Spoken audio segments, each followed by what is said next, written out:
Welcome back, everybody, to some more Carthage League of Legends. Here's my constant co-host, Toner. We're going to hop right into the draft here. Cue it up. Get right into it. Got some picks and bans for you already. Going to show up right over. I'm always wrong about that. Over here.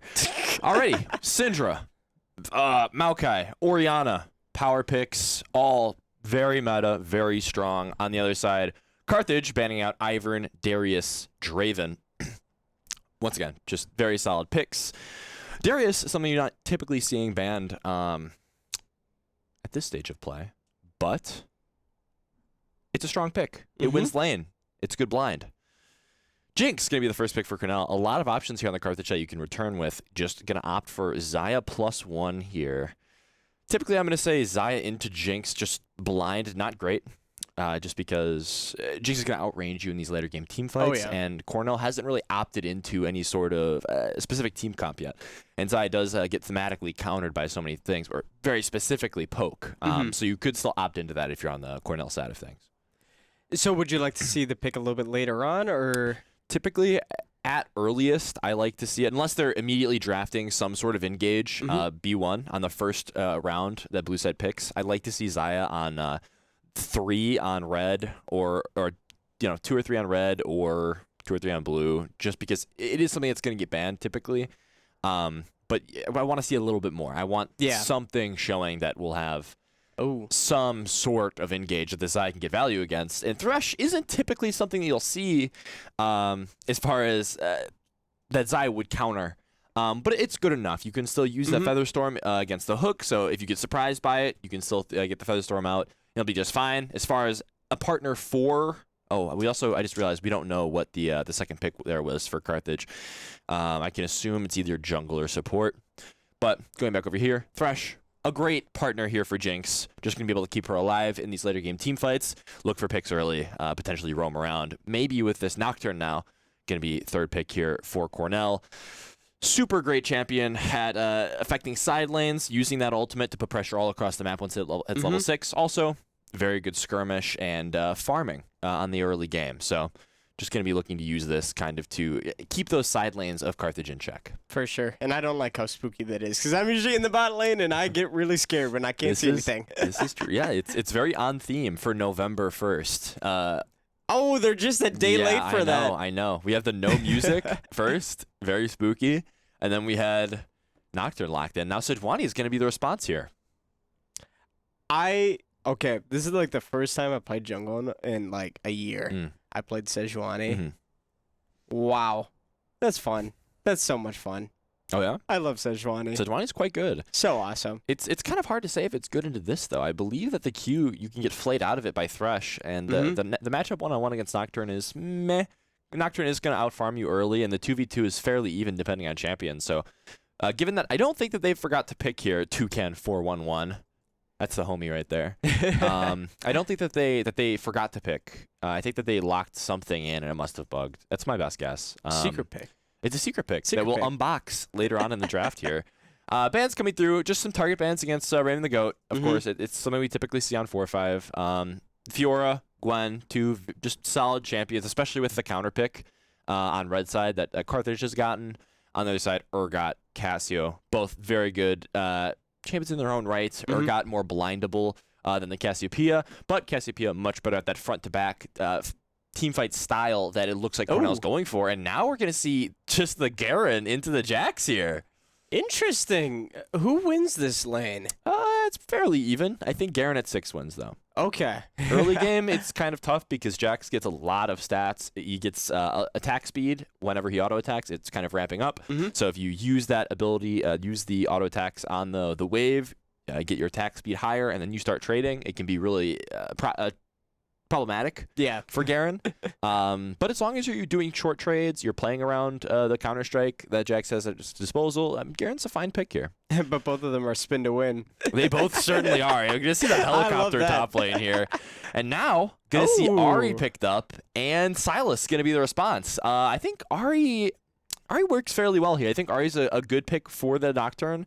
Is going to be able to set him up early, potentially set up even in the silent or in team fights with that charm that we know and love. And on the other end, Silas, it's a very good counter pick into Ari. You can steal the ultimate. You have a ton more mobility than you already have. On top of that, you can steal Nocturne ultimate. You can steal Garen ultimate. You've got a lot of different options here if you're Blitzkrieg on this Silas to really go crazy. I mean, I agree with you. There's a lot of good ones. Some that great from a distance, some to really be good with engage. So I think it's kind of a treasure trove full of ultimates. Absolutely. Absolutely. Definitely going to be looking at a more engage kind of style comp here. You're going to see the Sejuani, Jackson, Silas, all of these really want to go in.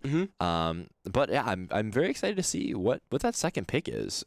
Given that it's Thresh response, I guess it really could be anything.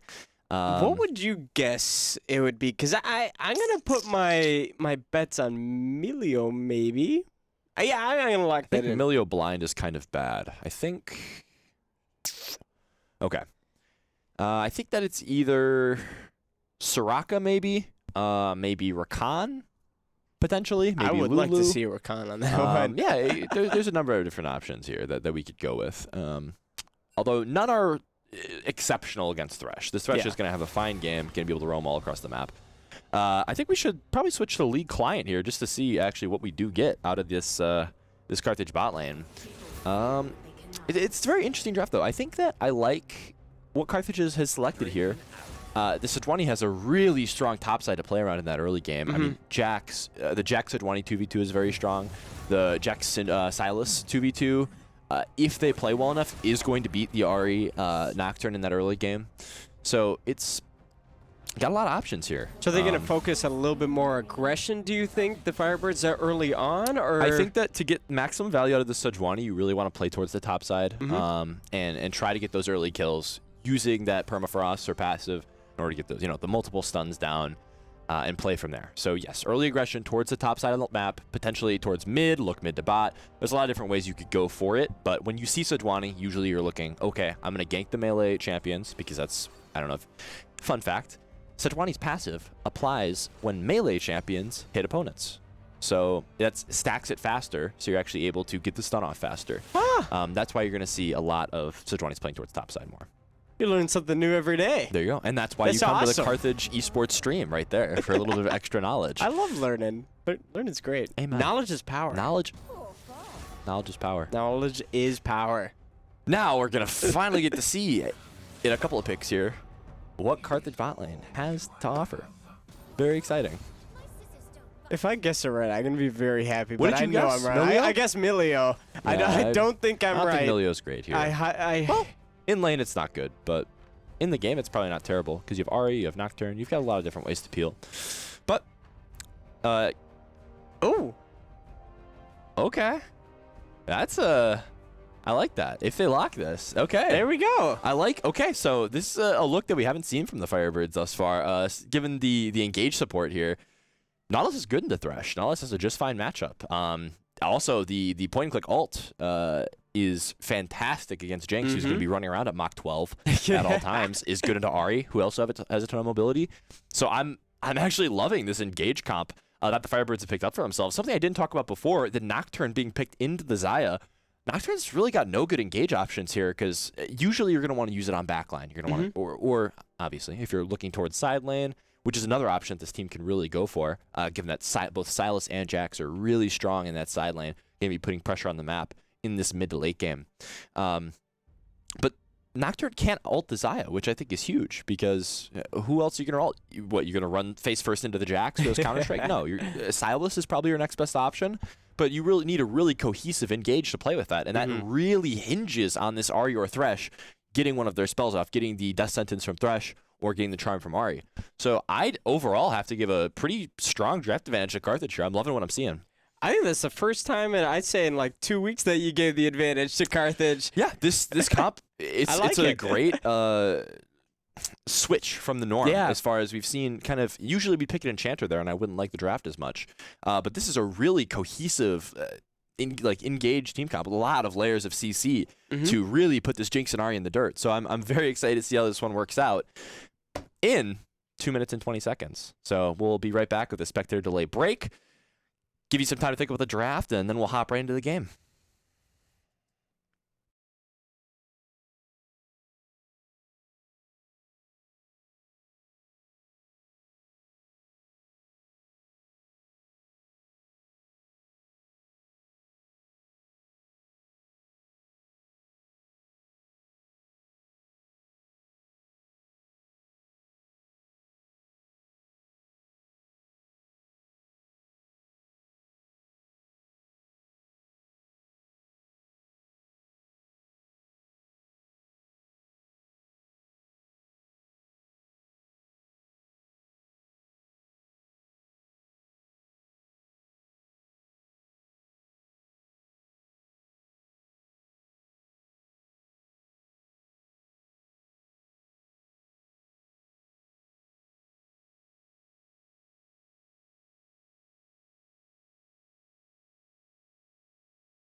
everybody.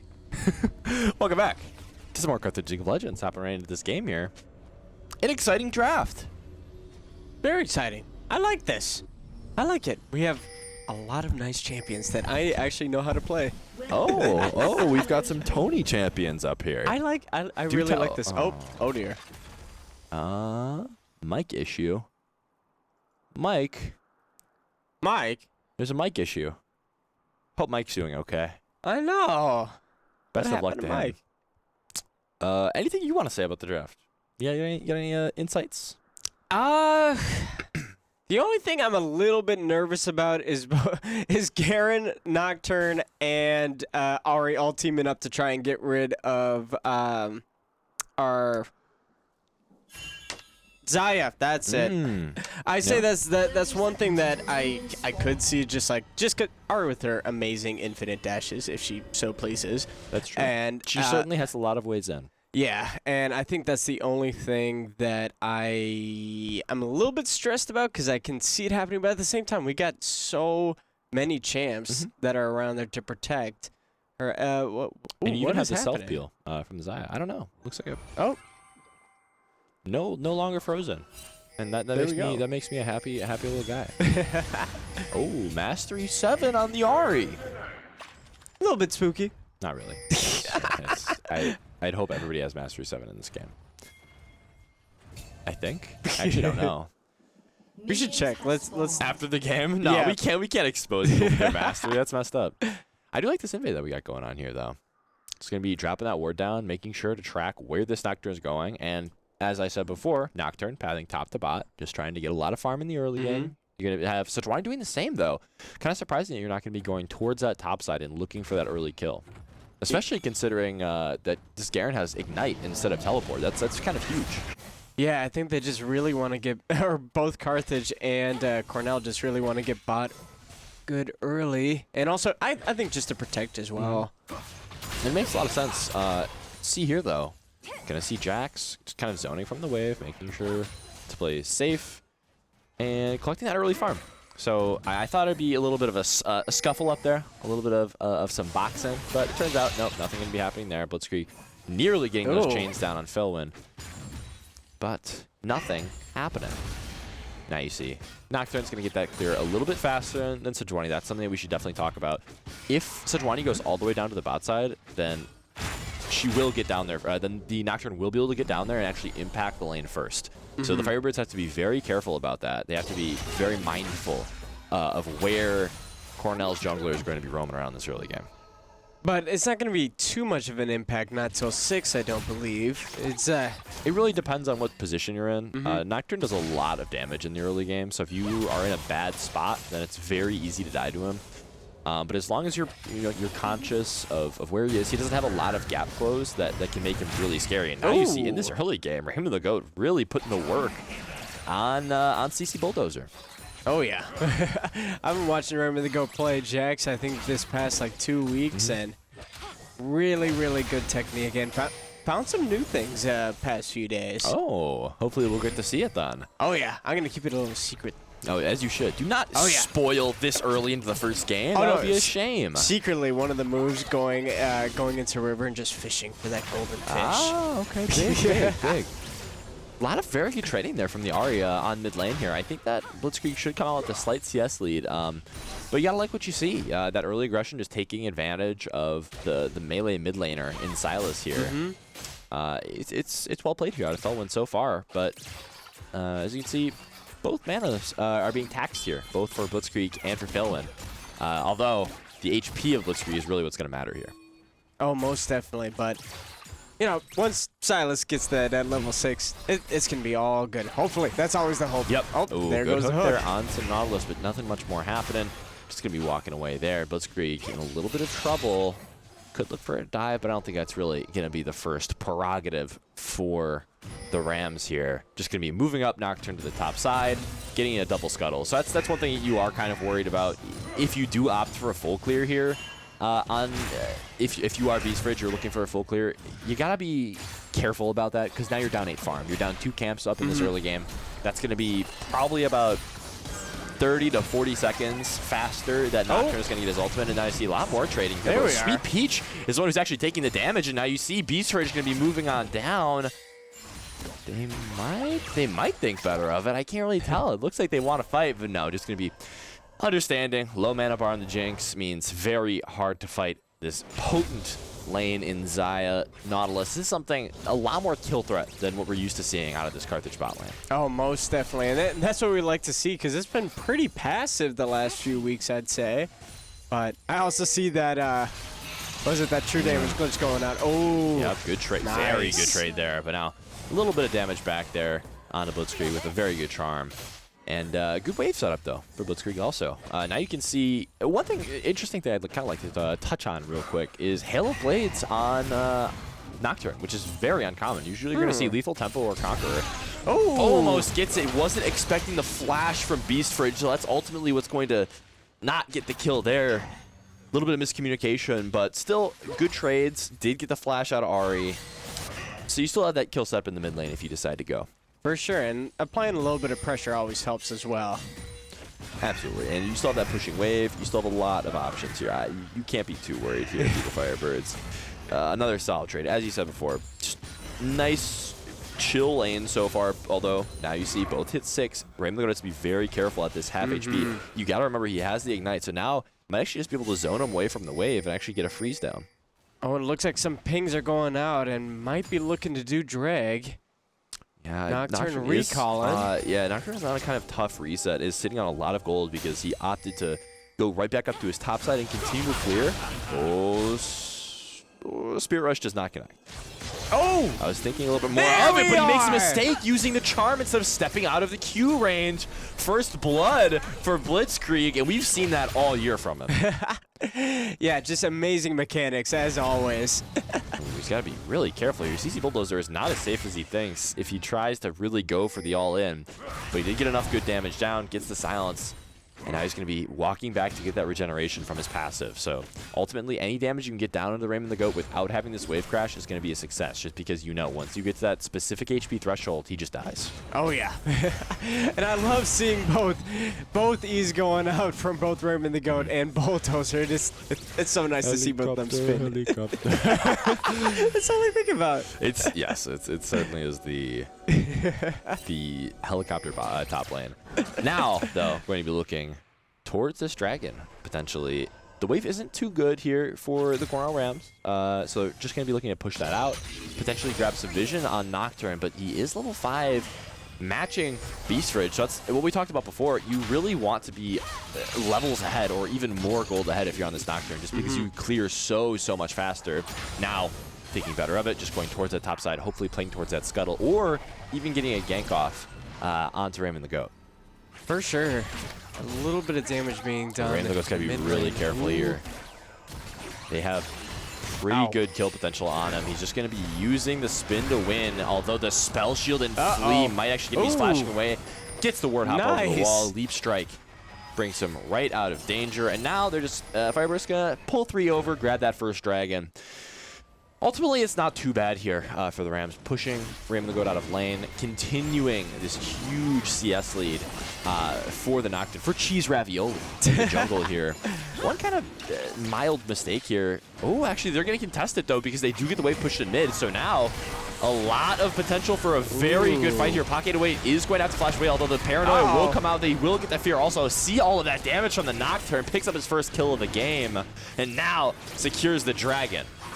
Yeah, what did FIrebirds do wrong there? They didn't have the understanding that the Ahri had to push on mid-wave, so the Sylas wasn't actually going to be able to rotate around just because they had Nocturne and Ahri walking the river there. So then once it was a numbers disadvantage, all of the mistakes that was needed was for Pak to walk up instead of back with the team, and that fight was over. Yeah, for sure. And it looks like with that, it's going to be a little bit less than a 1K gold lead for the Rams, but that's all right. Still pretty early on. We're about 9 minutes in.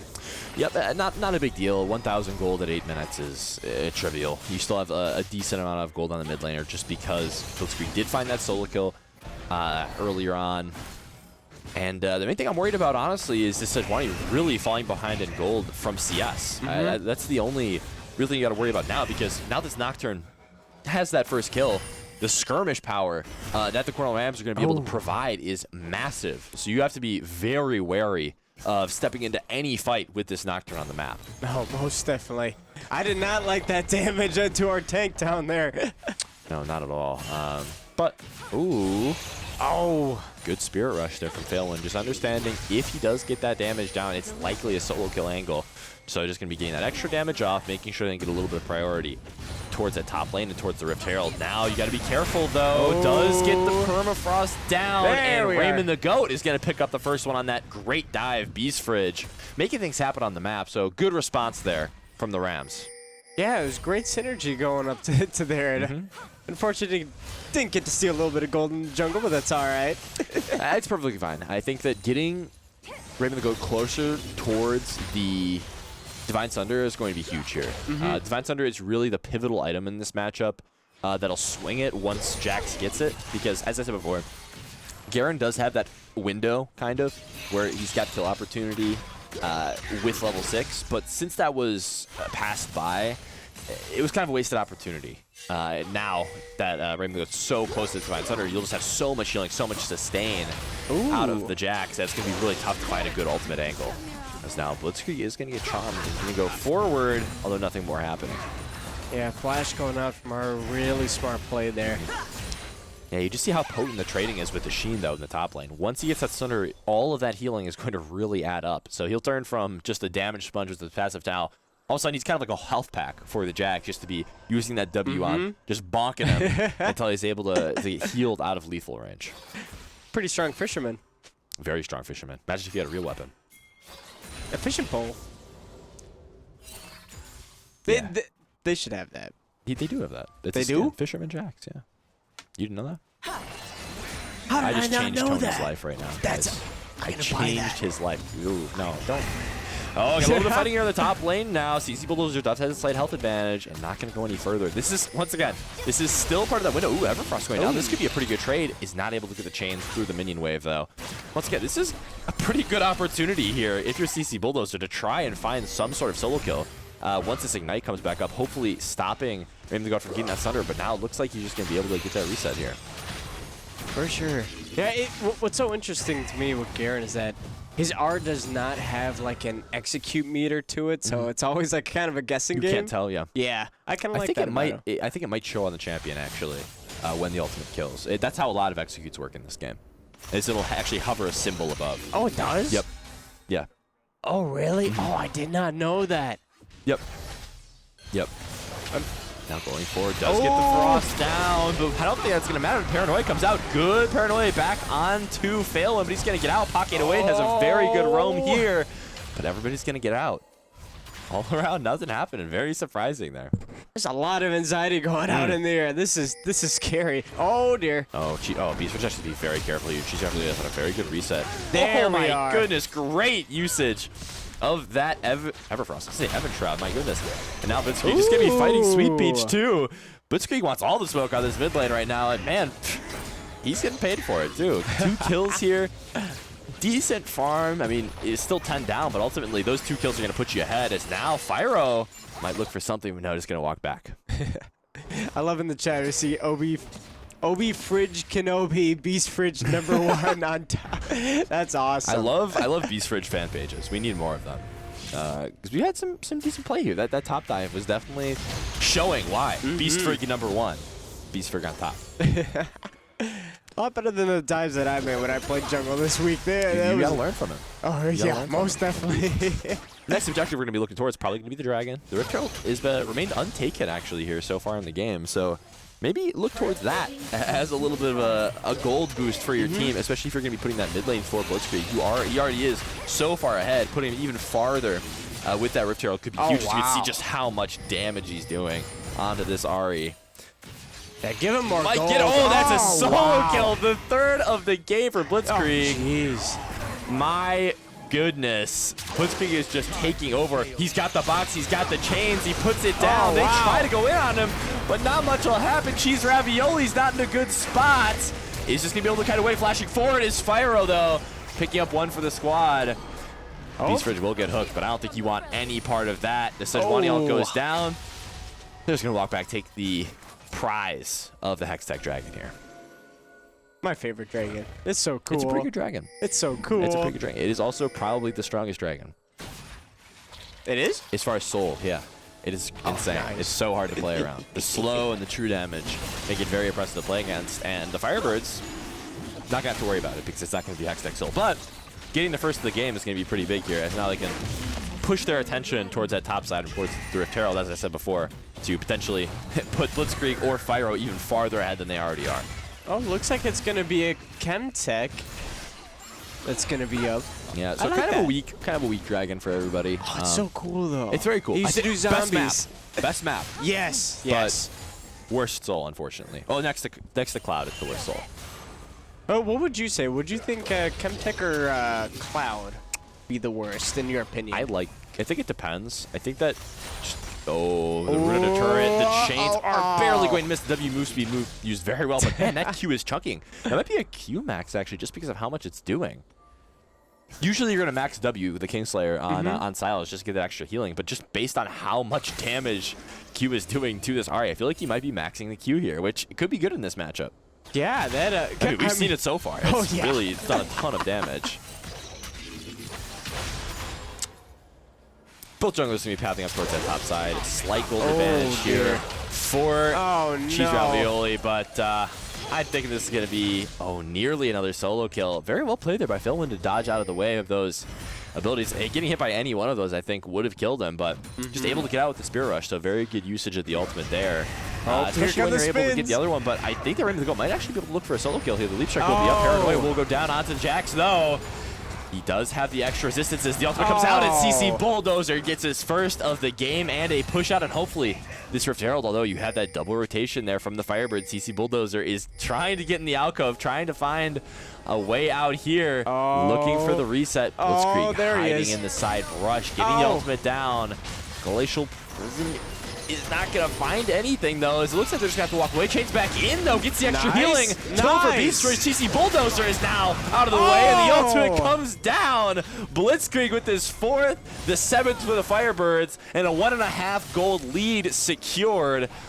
Will they look towards the Rift Herald? Finally. Stay tuned, and we'll find out. That was really, really well done. Great synergy. I was a little bit scared because the Nocturne did take the Sedge ult, but turn around really, really nicely. I like that. Yeah, very well played there. I mean, it's that's all that you're looking for out of the Firebirds. This is early skirmish towards top side. It's exactly what we were talking about. Win through mid to top, or win top and mid, whatever it is. Leave this bot side to its own devices and move that Nautilus around to try and get extra advantage. That's going to be really careful here. Big solo kill for Fyro. He knows his damage, folks. My goodness, what a show of skill on the Xayah. Just popping Jinx like it is nothing. That's going to be super helpful as well. Oh, my. Oh, it's extremely rough here for Jinx, just falling even farther behind, getting the first turret too. Now she's up so much gold, going to be able to push in that extra wave. You do have to be careful as the Nocturne's in the bot lane, but you still have Featherstorm available. Fyro's in no real danger against this Nocturne gank here. For sure. Oh, here comes the spins. Who is in danger? Oh, dear. CC Bulldozer is going to have that extra move speed, but yeah, it's just... It was a good kill to find for Cornell on top lane into Raymond the Goat with the Garen ultimate. But it just feels like it wasn't used to its full potential here. It feels like this Garen has kind of been wasted a little bit. Spear Rush is going to be picked up. Death Sentence is going to be dodged. Phaelman is going to walk away. And ultimately nothing happening. Still a good chunk of damage even on that Thresh with that Q. Yeah, very surprising. Cheese Ravioli has walked into something he does not want a part of, though.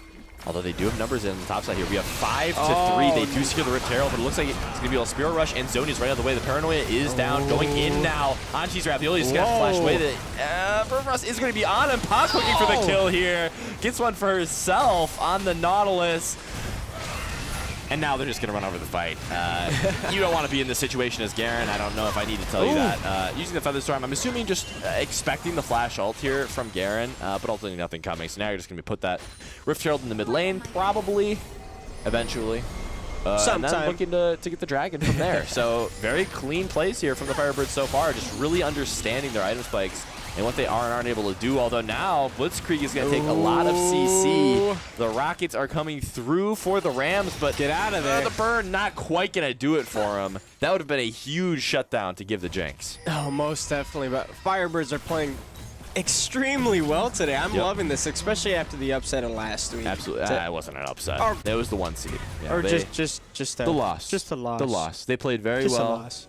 It was a loss, yes, but it was an unfortunate one. But ultimately, yeah, I love this new look Firebirds here. The Nautilus seems to have given them new life and new aggression that we haven't really seen before. Obviously, the catalyst always being Blitzkrieg here. Finding 2 solo kills, 1 assisted, but finding 3 ultimately for the team in that early game has really springboarded them ahead, launched them into this commanding position that they now hold. Oh, most definitely. It was a good 3, almost 4K up, and at 20 minutes. A suspect Rift Herald. You need to really bring the team towards it. Although it looks like they're just using it as a distraction to take the dragon. Given how far ahead you are, I don't think you need to do that. Yeah.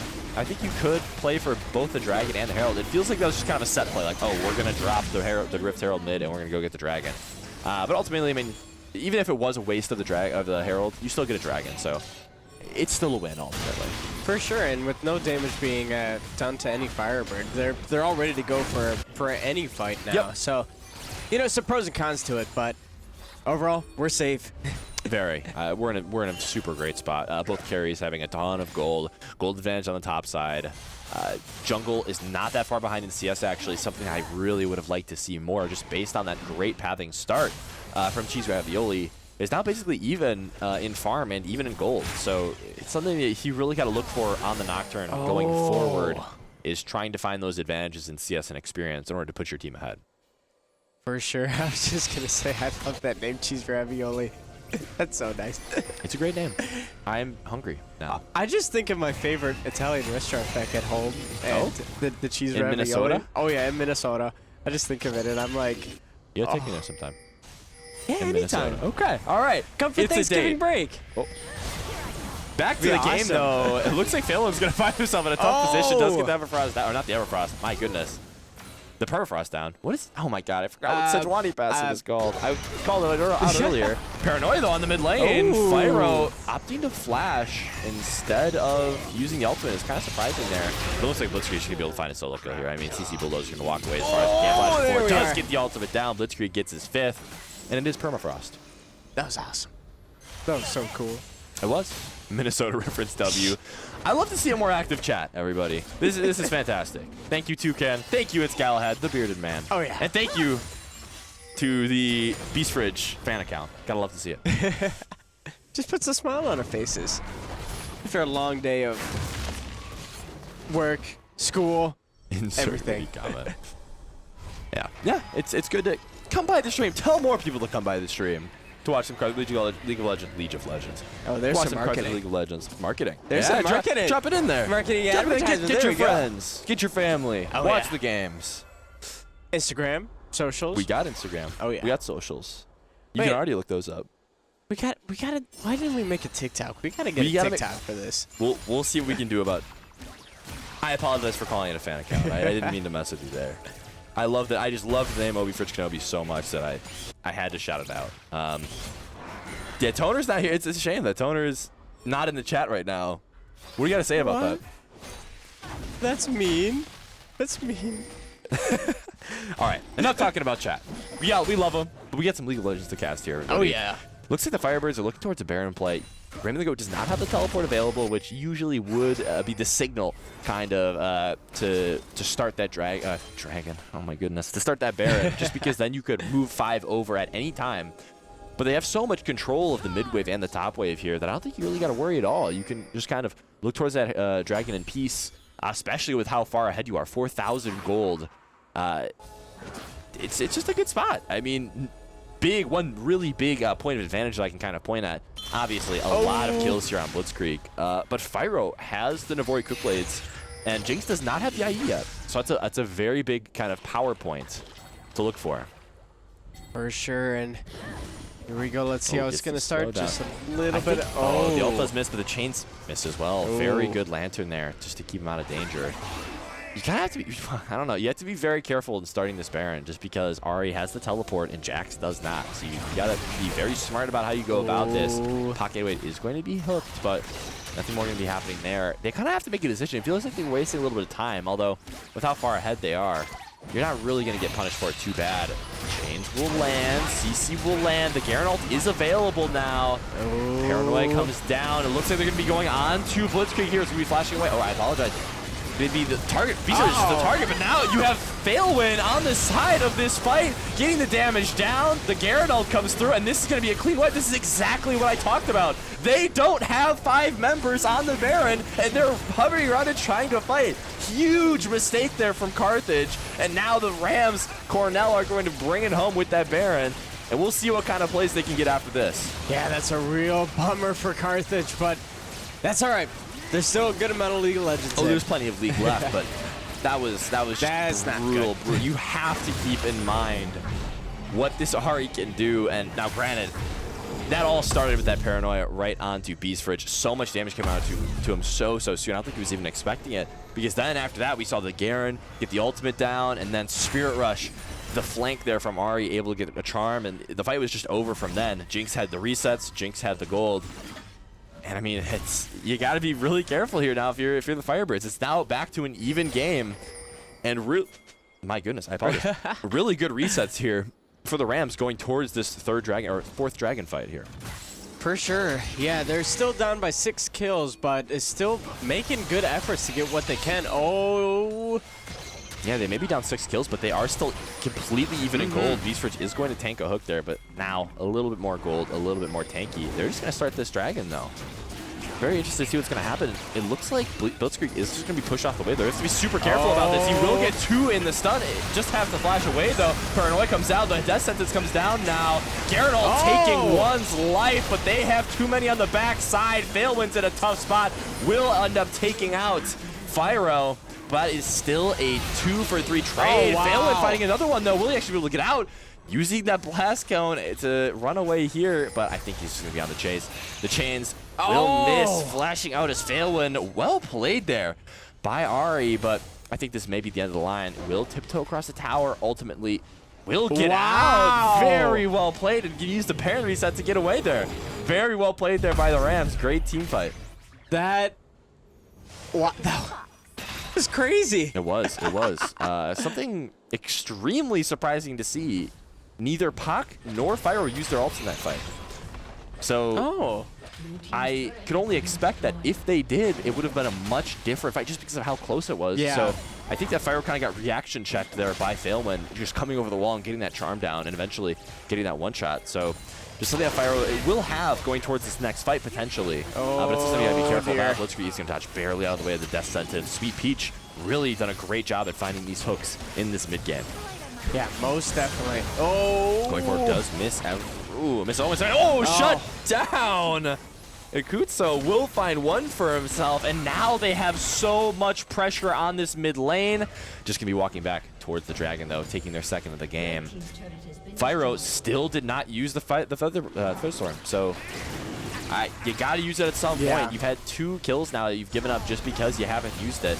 Pac 808 could look for this as well. I'm shocked that she didn't just pull the trigger on that ultimate there, knowing that she's the only one in mid lane, no Spirit Rush available. And it would be a good shutdown with 450. A great shutdown, especially for Silas, who's looking to grab his Rabadon's death cap here. I mean, it just feels like they've gotten a little bit passive here. Yeah, and even though they're still very strong, so they got to start. Is still available here. The chains will come out. Failwind is in a tough spot. Blitzkrieg just going to be walking menacingly towards her. Will miss the chains. The W move speed will come out, but the Spirit Rush barely comes back. She might actually look for the outplay here. The Zonia's comes down. Pocket Wage is going to be looking for the hook, although she should just be clicking R. Saving the ult for the next fight. Yeah, just tough. Yeah. A lot of missed opportunities here for the Firebirds, and that is how you get behind. Now down 1,000 gold, up 5,000 to down 1,000. Yeah. You got to find a foothold way back into this game. It only took about 15-20 minutes, but still, tides are slowly turning, so Firebirds need to find a really good fight. Just stop this momentum right here and right now. Absolutely. And they once again, I still love their team comp. They have Rabadons completed for Blitzkrieg. They have a lot of damage at their disposal still. It is still a very even game. 1,000 gold is not going to decide this game. So it's just more about clean team fighting, playing around this potent engage in order to get on top of Ahri or Jinx, and ultimately finding a kill that way and then running over a team fight. It's something that we have yet to see in a 5v5 team fight here for the FIrebirds. Of Jinx stealing that, stealing the scuttle a little bit, and things are going out on. Yeah, it always hurts to lose the scuttle, but ultimately the gold is better in the hands of Jinx, especially when she's able to complete that Lord Dominic's regard. That is a huge buy, especially against these big, beefy champions in the Nautilus, in the Sejuani, and in the Jax. So, huge reset here going into this next fight, potentially. Raymond the Goat is just going to be walking away here. Good hook down onto Phelan, and a lot of damage. Spear Rush is available to chase, but no, just going to be grabbing it, saving it, holding on to it for a rainy day. I was just about to be just like, oh, please say rainy day. It's the back of my head. Yeah, it's I didn't hear what you said. Oh, I was just saying, just like I was hoping you were gonna say rainy day, because it's just like that's what that's the word that I had back in my head. I was like, it's the saying. Paranoia goes down with nothing happening, so that's a big cooldown there. Expended. Spirit Rush also is a huge cooldown. They should look to fight here. This is absolutely a time when they should look to fight. Beast Ridge is definitely able to turn. Just going to be flashing away a lot of damage there, so it makes sense. They don't have everybody there yet, though, but now that there's 5 going forward, instantly getting the cleanse out of Jinx is going to be huge here. They could still walk forward. You still do have the ult from Blitzkrieg. Just going, just unfortunate engage. They're instantly dying. Raven the Goat bursted down, and now they're going to go forward. Featherstorm is out, but Fyro is in a tough spot, pocket away, trying to hook away, but these resets are coming through. Double kill for CC Bulldozer, and they're going to walk this one mid and try to get as much as they can. Blitzkrieg is still up to potentially make the hero play, but you've got to reset and stop this wave somehow. Yeah. Oh, no, that's the right thing. Yeah, he did the right thing. Okay, cool. There we go. For the solo kill now. He does have the Spirit Rush available. Does eventually pick it up. Just going to be running for his life now. That's a huge shutdown, though. So very well played there by Blitzkrieg. Could actually look for another one here. Does get the stopwatch down, but the ultimate is still available. Flashing away after the Kingslayer will get him enough healing. This is a tough 1v1 situation, but now the Rams are looking towards the Baron Nashor and looking to potentially get enough gold to end this game. They are in a winning position now, completely flipping the script on the FIrebirds. Oh, most definitely. It's about a 2K gold lead right now, and 31 minutes in. This it's getting a little bit scarier for the FIrebirds. It certainly is, and oh man, it's just tough. You need to get these Nautilus ultimates out. Yeah. Because it feels like they're just saving, holding on to, looking for the perfect opportunity, and ultimately that opportunity arising and then passing. Yeah. You need to just pull the trigger on something. You can just click on either of these carries and it'll get value. Oh, most definitely, yeah. And like we said, there's so many opportunities to do so. So hopefully FIrebirds will change this momentum, do what they started to do at the start, be more aggressive, but make smart choices. Absolutely. And of course, on Cornell's side, keep doing what you're doing. I mean, you have found a way back into this game from behind that you should not have had a way back into. Just fantastic pick plays. I mean, that's exactly what this comp does. You find players out of position and you punish them for it. And now this Jinx, being that late game insurance, is coming through and really getting a ton of value here for Cornell. Although I did give the draft advantage to the FIrebirds, I mean, the Rams are playing this one out perfectly so far. Obviously, without the early game deficit, but past that, playing it very well now that we're into this later stage of the game. Yeah, most definitely. Like, everything that they're doing is so cohesive and synergetic. Synergistic. I remember you said that the other day. I was trying to remember. It's just like, oh, which one is it again? But no, it's really nice to see. Oh, here come the spins. Yeah, Raymond the Goat. He's still going to be favored in this fight. Despite the fact he is down to the farm. Oh, he could have flashed forward for it, but I like the discipline, just understanding that flash could be useful in a future fight here. And now they're just sitting right on vision, not seeing it until after they take the dragon. That's the third of the game. Now pressuring Soul. So the FIrebirds need to find some fight, some engage to eventually get them back into this one, because they are just bleeding gold here. Oh, yeah. What do you think is going to be the best opportunity for them? Is it going to be another Drake or Baron fight? Or I think it's going to be, the best opportunity is probably going to be slightly before. So what you're going to look for is an ideal fight is going to look like Pac dropping the ultimate on one of the carries here of the Rams, either Ahri or the Jinx, preferably Jinx, and then looking for a kill. Death Sentence instantly coming out. The charm will not come down. Paranoia is here. Who is going to be the target, though? He does have a lot of extra shielding from the Syrax, and that will save him now. This is the front to back that you want if you're the Firebirds, though. Although the Death Sentence comes out, this is a scary, scary fight. Cheese Rattle only finds the person. Now so much damage coming out of the Firebird side. The resets are coming through. Jinx is excited. Jinx is dead, though. And now Phelan. Just gonna be looking for one more. Not quite gonna get it. So trade that was scary. 3 for 2, going the way of the Rams, and it's just so tough to fight around this Jinx. Oh, it yeah. is, I didn't even, I mean, granted, she was pumping out damage and then died. I didn't even see it there.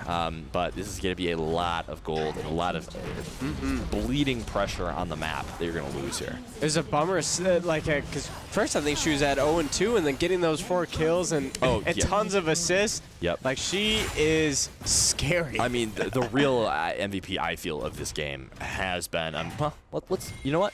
Let's give it 2. Let's be fair here. Sweet Peach and Phelan both playing fantastic. Phelan falling behind so far in the early game and just able to find these great opportunities for their team. And of course, Sweet Peach finding these fantastic hooks, whether it be on frontline or backline alike, and setting up these plays for this pick comp, both an instrumental to this lead that they've generated in this game. Now 5,000 gold. Oh yeah, most definitely. They're creating that space to get to the backline, and it's been like we were saying so much, just like it's gonna be so hard to get to fire. It's gonna be so hard to get to the backline. It hasn't looked like it though. Yeah, it's been super easy with their help, just opening up that gap. And that is something you just don't want to see. No, the Paranoia, I mean, making them play a little bit tighter, and then with, I mean, infinite, like not infinite, but ample target selection here for Ahri to really charm whoever they may please. And then, of course, the Ahri CC turns into the Thresh CC, which turns into the Nocturne CC. And then everyone's got CC eventually. Everybody gets a CC. Welcome to Oprah, right? It's a kind of a nightmare scenario if you do get that hook landing on a priority target. Just a little, you don't get to move. No, not at all. And you don't get to move. Exactly. It's like Oprah, but if it was bad, Raymond the Goat. Dear. And you remember we talked about before, one CC to another, Raymond the Goat will stay alive for longer than we may expect with that Syrax gauge, but ultimately is going to go down. And now, just trying to overload that middle lane and find that extra pressure. A lot of damage there. I'd say a lot of damage on the tanks if even a 5th went down. But man, very, very well played here by the Rams. The Firebirds had to find a way back in. And now we see, everybody welcome to the chat, Coach Palmer, now of the University of Michigan, ex-Carthage esports director. Love to see you in the chat. But now, back to the Siege. They've got a lot of range advantage. Now, this is what we were talking about in draft, actually. The range advantage of the Rams. If you do not have a potent engage, as you see, very good ultimate there, finding it onto Phelan, as now the Spirit Rush is popped. Good. I was going to say good Nautilus ultimate, but they just did not go forward. The Spirit Rush comes out. Super Death Rocket does miss, which could be big here. Fyro does have the GA available, so he will get that extra life now. But they are probably going to end up losing this middle lane just because they have to respond to those supers in the bot lane. And now all 3 inhibitors are down. You need to find a team fight now. You are in base. You should be able to go and heal back up. Raymond the Goat is looking for a flank. Fyro is taking a lot of damage. But now you get Paranoia down onto the Jinx. Just immediately stop watching, going to dodge a lot of the CC there. 2-man stun. The Flay, though, is big. Fyro does pick up 1, but it looks like just a bridge too far for this to run. My goodness, they completely turned this around. Raven the Goat has provided so much damage. The GA is still up for Fyro, and 2 are popped here for the Rams. This could be the fight that they were looking for. The Baron is up and the Dragon are up. This is the perfect turnaround for the Firebirds, and it happened so quickly and quietly almost. It felt like the Rams had a good foothold on that fight, getting the Jinx just away from the carries. But ultimately, somehow, some way, Raven the Goat finds his way onto 3 with the counter-strike and is able to pick up huge kills here. Yeah, did all the damage come from Raven the Goat? It was a mixture. So Raven the Goat allowed for it using the stun, and I'm sure Fyro just using those feathers, getting an extra root on top of that, and then of course Blitzkrieg having the Paranoia, having that extra ultimate down. Oh yeah, this, there we go. That's going to be a Baron secured. And a huge objective bounty.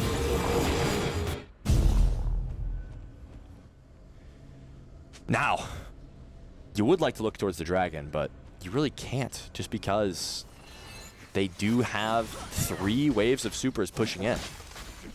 So you got to be very careful if you're the Firebirds. You do have the Baron Nashor available, but ultimately it's tough. Yeah. You'd love to go and contest that Dragon Soul, but if you have this Garen on a split push, or if you have anybody teleport to their base, all of a sudden you could just trade the Baron or the Dragon for the Nexus, which is just not optimal at all. Now looking towards this fight though. Looks like Ahri, they're just going to be setting up for it. They're just going to force it. Yeah, they have to give this soul. It feels bad, but just having so much pressure and priority on the side of the Rams, it's tough.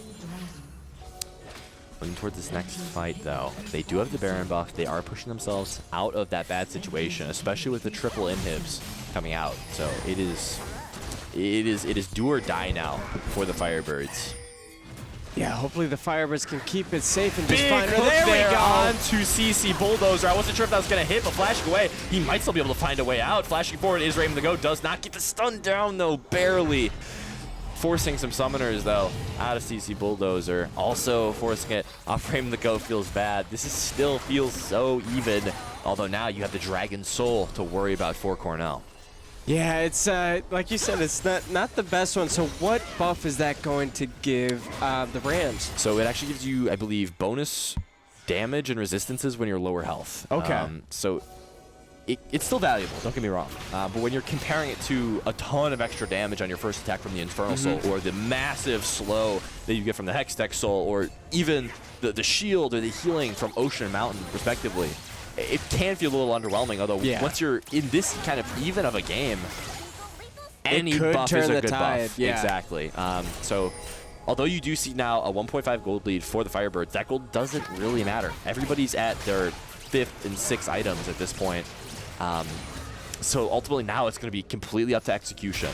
Who is going to get that crucial CC off? That's kind of how it's been this entire game. Who gets the crucial CC off onto who? Where is this Nautilus ult going? How is Blitzkrieg going to be able to find something more? Squeeze that extra bit out of this character that he's been doing all game. Most definitely. A quick sidebar, though. Coach Palmer did ask who has the best skin. I have to give it to the Jax for Empyrean skin. It's a solid skin. It is so cool. And, I mean, look at that. That is so cool. That's not even a weapon. And it's still glowing. It's so cool. Imagine if he had a real weapon. Just for 1 second. That'd be so terrifying. That'd be so terrifying. Yeah, so this is definitely kind of ramping up in the stress of this game. It almost feels like a thriller here. Just kind of back and forth, poking and prodding, trying to find that extra little numbers advantage until we explode into a team fight here, because that's how both these teams are going to play. Did see the Everfrost coming down onto the Ahri, but hopefully nothing more happening there. Spell Shield's going to be taken off of her. Just slowly poking and prodding these cooldowns away. Fyro's walking up, trying to find something here.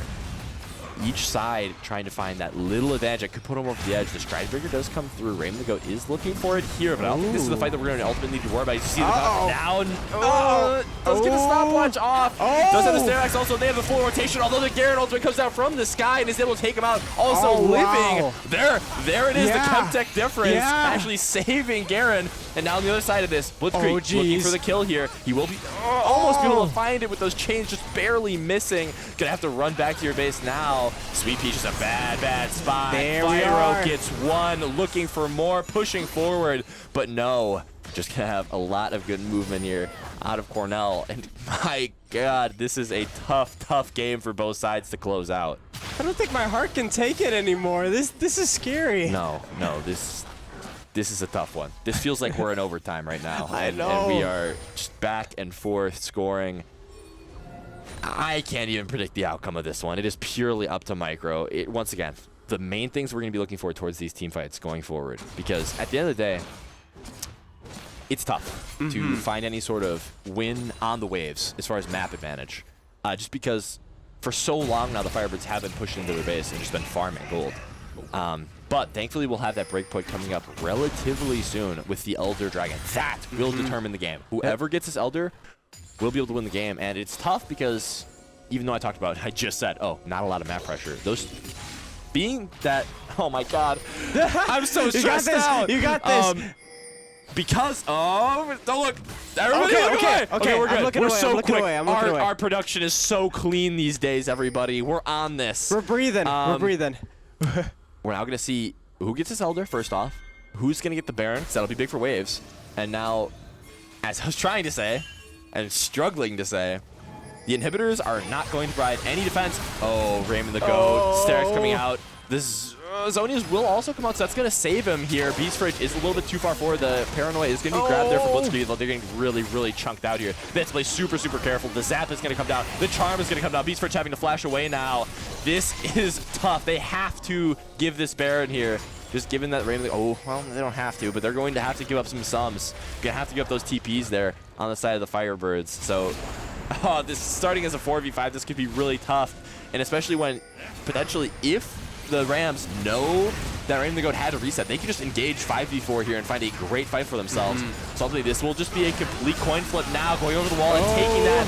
Blue team does get it. Cornell does get it. Now Beast Rage is in the pit with nothing else. Great play there by Phelan, actually using that Blast Cone to push Beast Fridge into the pit there. I just don't think that the Firebirds had any right to be there. You gotta back away, because now that you gave up that Baron, now you gave up Elder. Now it's a 5v4, and now they're gonna be looking towards ending this game potentially. Hopefully not. You never know. You never know. You never know. You absolutely never know. Now they're backing off, getting to set up for Elder. Yep, and this is the objective. This is the fight. If they have to give, then you gotta find some miracle plan on the backside. Especially with Baron up too. Man, Blitzkrieg just looking for some sort of play here, some sort of way in, but they're just not giving it to him. Trying to find the Blast Cone in, but no, they will find the Elder. Phelan now using that Spirit Rush, going forward, trying to find the kill on the Blitzkrieg. He's running for his life. Paranoia comes down. Nocturne will eventually secure the kill here. Cheese Ravioli picks up Blitzkrieg. They're pushing for the victory here. Yeah, it's not looking too good. Thank you, Toucan411, for subscribing with Prime. Hey, look at that marketing. That's marketing right there. Yeah, but back to this game. Just going to be looking to close this one out. Phelan down on that gold, or not down on gold, down on health, but does have the teleport to get back to this one. Elder buff pushing forward. Does get the death sentence on the Beast Fridge. Beast Fridge now just going to be taking out. Jinx is excited. Jinx is pushing forward. 5 autos is all it took. I guess Fire used that Featherstorm, but now ending the game are the Cornell Rams, and what a comeback. That was awesome. It was a great turnaround. I mean, the Rams really found their footing. Absolutely. And they just kept the pressure on. Where it seemed flip-flop from what the Firebirds were. Like, we had a really good start, and then we just did not make the smartest choices. But absolutely. But, you know, on to game 2. Hopefully we'll see some improvement from there. But I gotta say, though, the start, if we can just continue it, I think that was the cleanest start that we've had so far this season. The one throw they had was at that Baron fight, so you just need to keep in mind those summoner spells. That's something that they're certainly going to be looking forward to next game, securing themselves another good draft, and looking forward to another great game of League of Legends here. That's a lovely game 1, a 46-minute banger. Tune in now for game 2 and hopefully 3 in this series. Carthage Firebirds, Cornell Rams. We'll be right back for a short break.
Welcome back, everybody, to some more Carthage League of Legends. I love the silence. She's like, welcome back. It's so calm. It's so tranquil. To be or not to be? Some Shakespearean right That there. is the question. To ban Draven and Syndra and Maokai, they banned it. That's all right. So far, same To ban bans. or not to ban? To ban or not to ban, that is the question. Are we going to see anything different out of Carthage here? A different look, potentially? Some Gonna goofy find out what champs. we're doing. Darius, same ban so far. Just looking for the same strategy. Based on last game, I wouldn't be surprised if they just felt like it Run was it back. more. It was more. Yeah, it was more execution than draft. They felt Yeah. good with the draft. Ori is also going to be the ban for Cornell here, so but a staple all season. That Orianna pick is Nasty. nasty. It's nasty. It's crazy. It's very good. It's game winning, I dare say, in some cases. But I expect Cornell to have a very similar approach to the last game here. Probably just gonna be looking to lock the Jinx. Did they lock Jinx last game? Yeah, look at it. first Jinx one. first pick, and then we'll see if they change up their response here. Maybe Oh, also Nocturne instead of Ivern. Huh? That's one thing to look Oh. at. Nocturne instead of Ivern is going to be picked, which is wild. Ivern is a very strong champion, especially when paired with a team fight menace like Mhm. Jinx. If you're able to keep her alive for even longer, I mean, the amount of damage you're able to put out is just obscene, honestly. So excited to see what they do. If they do end up picking the Ivern, what Cornell's going to do about that. Or what Carthage will do? Yeah, that's what I said. Yeah. Yeah. Yeah, there we go. Yeah. So I guess they're just straight up running it back here. Looking for the Xayah Sejuani early. Oh, they pick Sejuani later. So they're probably looking for a support counter pick here. Locking in that Sejuani. They know it's a strong pick in that top side. They played well around it last game in saving a good counter pick here for the Firebirds in that bottom lane. Although the Thresh is going to be picked up. Now, what will we see? Will we see the previously banned Ivern? Will we see something different? Find out next time. Find out in 20 seconds. Exactly. Yes. With Carthage Esports. Carthage Esports. Yeah, Oh, those man. Thresh hooks were insane. It was a good pick. I was mean, it's a awesome. very good blind pick. There's very few things that it truly hard win against Thresh. It's Yeah. like, Did you see the lantern throws too? Also, there are a lot of good saves. Yes, it was amazing. And now we see the Ivern picked up. Now we've got a very strong peel comp for Cornell, shaping up to be a tough one. Depending on what Carthage decides to go for. If they do end up picking the Nautilus, this could be a very tough game just because if they continue to slot into these sorts of champions, the Ivern, the Thresh, you have so many ways for this Jinx to get out of danger.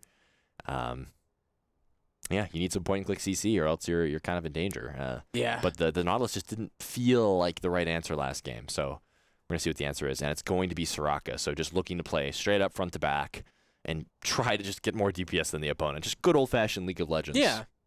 Good old-fashioned team fighting League of Legends. So what are you gonna see, or what are we gonna see differently with this Ivern pick compared to that Nocturne? How is that gonna benefit the Jinx a lot? Slower fights, which allows Jinx to ramp up the lethal tempo, get more DPS off, as opposed to these really fast fights where your goal is to get the passive proc on Jinx really quickly. I don't love this Ahri ban here. It just feels like Ahri with Nocturne is so much stronger than Ahri with Ivern. Yeah. The Cassio pick still does make a lot of sense, though. It's just, once again, strong front-to-back fighter. But now, Gwen also going to be another ban here. So I'm interested to see if we just lock the similar, like just swap out the Soraka for the Nautilus, or Nautilus for Soraka, swap out Ivern for Nocturne if we just see a run back here. I'd expect to see 2 melee champions here out of Carthage, hopefully, just to really get that maximum value out of the Sejuani. Aatrox. Okay, and now Aatrox is going to be the pick there, so that's certainly one melee champion to choose from. Slightly different matchup pool, but I think pretty much the same, if not a little bit worse matchup into the Garen. If they do have to pick it, which I doubt they will, just because Aatrox, usually people have a little bit different counter picks into it. But it's a very strong team fighter. It's probably stronger than Jax as a team fighter just because you get those extra knockups, and now the Urgot is going to be that lock into it. Okay. A little bit less of a bulky front line than you're kind of looking for. Usually you want like Ornn or maybe even like Cho'Gath just to soak up a lot of damage. But Urgot, still, you can just build all those resistances. You'll be just fine. It's complete same role.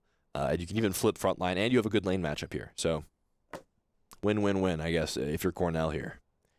Yeah, I do not like facing Urgot.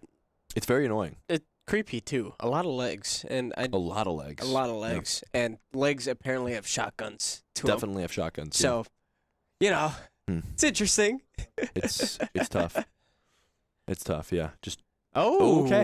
So I think that Talia might have been kind of an expectation into this Azir response, because a lot of the time you'll actually see people pick the Talia into the Azir, just because the Talia lane into Azir is pretty good. Whereas a lot of things actually, once you get into these higher levels, Azir actually has very good matchups into a lot of characters in the mid lane, just because of the crazy, crazy range that he has and the speed at which he's able to push these waves in the early game. And Talia is able to match that, the wave pushing and the damage, and is actually able to roam even better. The main downside they're looking at is it's not peeling a lot here. I feel like it's really hard to get the Talia, the rocks down to stun Azir when he's dashing towards you. The stun just doesn't stop Sejuani dash, I'm pretty sure. I'm pretty sure it just keeps going, and then it stuns her at the end. Aatrox it will help a little bit with, but ultimately he's going to have enough move speed to where he's going to be able to kind of move around that. So you really need to get this Talia ahead early. You need to move her around the map in order to get the maximum value, or else you're going to lose in this 5v5. Yeah, but it's Weaver's wall, correct? Yeah, it's gonna be really if well placed, it's gonna change all the dynamics. So Absolutely. a little bit scared about that. I never like seeing a good wall, because I can't for the life of me decide when I want to put a good wall down. I think that's fair. I'm not good at it. It's a very you have so many options. There's so many ways to utilize it. It's a high level decision. And then it's predicting if they're actually going to move in that direction, or if you're going to cut them off like that. It's because it takes a little bit to cast. Absolutely. So yeah, I mean, very excited to see how this draft runs out. This one's a much more even draft than the last one, I would say. Slight edge. Who would I give the edge to here? I think that Soraka is typically better in a front-to-back setting, and I don't think there's enough dive for the Thresh to get a ton of value. And there's not enough pick potential either. Although Talia plus Thresh is good. Like, you can still get the hook into the knockback, plus the stun. I think assuming that this is a front-to-back comp, like that they're both trying to play front-to-back, I think I'd be looking at a slight edge for the Firebirds, just because you have the Soraka, you have the Azir, and you have Xayah. That is so much damage that you're putting down. But at the same time, you still have very, very high range here from the Rams. And you have this Ivern pick, which is just an X factor in these team fights, able to provide so much CC and shielding. It's really going to be a matter of how they decide to attack this Ivern, what kind of value they can get out of this Talia, and, of course, as always, we see with these Raymond the Goat lanes, whoever wins lane, their team is going to have a big advantage going on forward. Oh, most definitely. Yeah. I think just like what you were saying before, I am most scared about the CC, because we saw how prevalent it was in the last game. It's just like sometimes we can't move for 6 seconds. So. To their credit, they play these pick comps very well. The Thresh, the Talia, and the Urgot are all excellent at picking out one target and just deleting that health bar. So if they're able to play towards those advantages like they were last game, it's going to be very tough. Yeah. Another thing to think about, the Firebirds don't have as many buttons this game to kind of go in and play with, which can be good and can be bad. You could think about it as, oh, we're simplifying the draft so that, okay, now we just go in on a Azir ultimate, we go in on the Sejuani ultimate, and we try to win that way. Or it's we just sit back, we use our DPS, and we try to win through just kind of brute forcing these front-to-back team fights, which can prove extremely difficult, I feel, especially into this Jinx Ivern. But we'll find out how this game goes after a short spectator delay break. It'll be about 3 minutes here, given that we're a little bit early on it. We'll see you in a moment for some more Carthage League of Legends.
Welcome back to some more Carthage League of Legends.